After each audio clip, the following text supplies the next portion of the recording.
Hi guys and welcome to my channel. It's Ashley from Level Up English and today we are going to have an awesome English lesson on how you can improve your English grammar.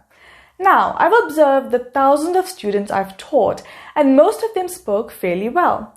Their vocabulary was good and I could often get a gist of exactly what they were trying to say. But there was one area that I noticed many students struggled with, and that's grammar. So many students focus on learning vocabulary and learning new words continuously, and that's brilliant. Knowing a lot of English words is awesome. It means you are on track to fluency. But what about how to use those words? The use of those words you have spent hours learning is of utmost importance, and this is where many students struggle. It's difficult to string a sentence together when you have difficulty identifying the form of the words you should use.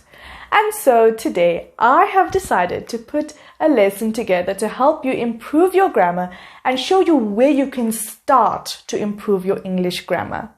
Before we kickstart our grammar lesson, please remember to subscribe to my YouTube channel and to follow my Facebook page for more exclusive English learning content. Great! Now that the formalities are over, let's learn English.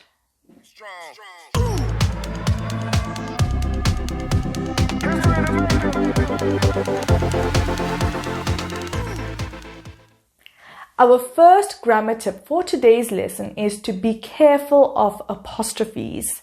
Now remember, apostrophes are used to show possession.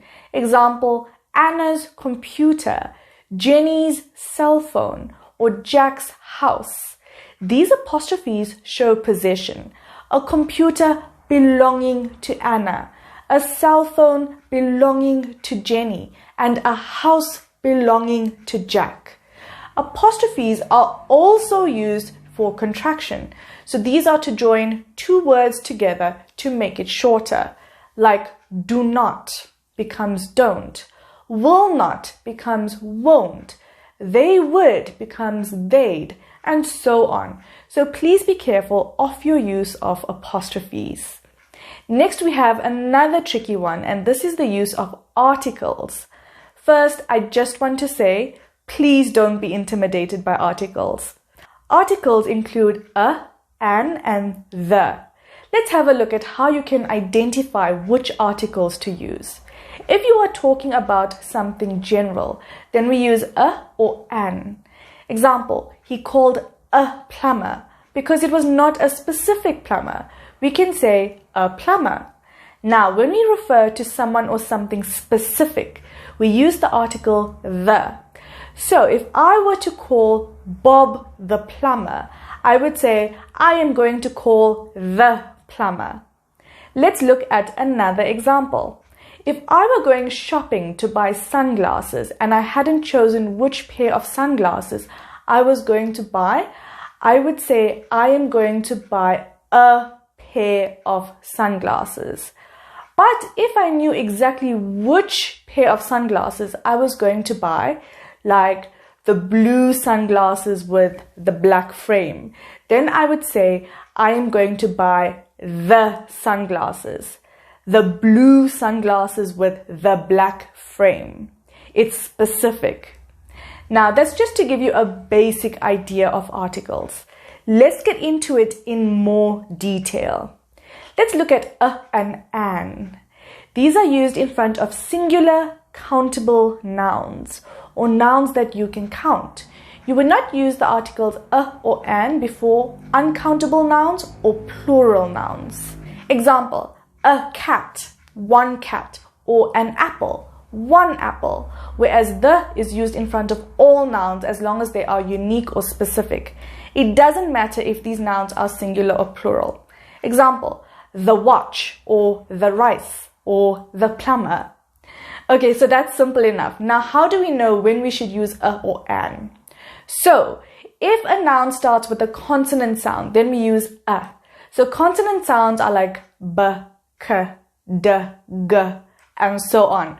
So remember, when you hear a noun that starts with a consonant sound and don't know if you should use a or an, the correct answer is a dog, a car, a postman, and so on. Now we use an for nouns that start with vowel sounds. Now remember, your vowels are the letters A, E, I, O, U. So let's look at some examples of nouns that start with vowel letters. We have apple and egg. We would have an apple or an egg, an elephant, and so on. So to summarize, we use a for nouns that start with consonant sounds, and we use an for nouns that start with vowel sounds. Great, we've just learned the rules for articles. Let's look at number 3. Number 3 is a very common error found in written English. You must use a comma after an introductory phrase or prepositional phrase. Now, I say it's common because I see hundreds of native speakers make this mistake too. So let me show you how to do this with some examples. Let's look at the sentence, in the end, they lived happily ever after. Now, where should the comma be in the sentence? Let's scan the sentence for the introductory phrase. That phrase is in the end. So the sentence should be written like this. In the end, comma, they lived happily ever after. Let's look at another sentence. With her spoon in hand, Jane stirred the pot. Where should the comma be in the sentence? Let's look for the prepositional phrase. That phrase is with her spoon in hand.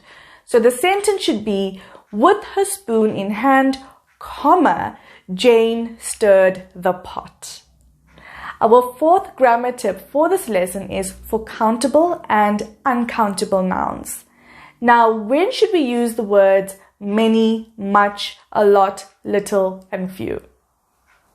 Would we say I saw many cars or I saw much cars? Would we say I saw many rice or a lot of rice? Well, the rules here are simple. We use the word many for countable nouns. So we would say I saw many cars. I saw many birds. I have many students. We use the words much or a lot when we are referring to a great amount of uncountable nouns. So we would say, I don't have much time. This means I don't have a great amount of time. Or we could say, I saw a lot of rice. This means I saw a great amount of rice. We use little or few when we are referring to small amounts of uncountable nouns. Example, I have little money or I have few friends. And our final grammar tip for this lesson is memorize homophones. Now, if you are not familiar with homophones, you can hop on over to my channel where you will find a detailed lesson on homophones and various examples of homophones. So homophones are words that sound the same but have different meanings, spellings, or origins, like right and right hand. I write on a page with my right hand. The words right and right sound the same but have different meanings and spellings. Be careful with words like to, and to. I am going to the shop. I am going to the shop too. I am going to 2 shops. All these words sound the same but are completely different.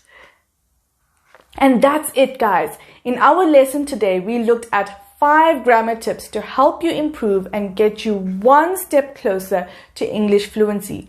And of course, to help you sound more like a native English speaker. If you found this lesson helpful, then please hit the like button and comment on which tip you found the most helpful. Don't forget to subscribe to my YouTube channel and make sure you turn on your notifications so that you never miss out on an English lesson again. You can also follow me on Facebook for more English learning content. All the links to help you improve with me can be found in the description of this video. Thank you so much for your time and for allowing me to help you on your English learning journey. This is Ashley Hale with Level Up English, signing out. Goodbye.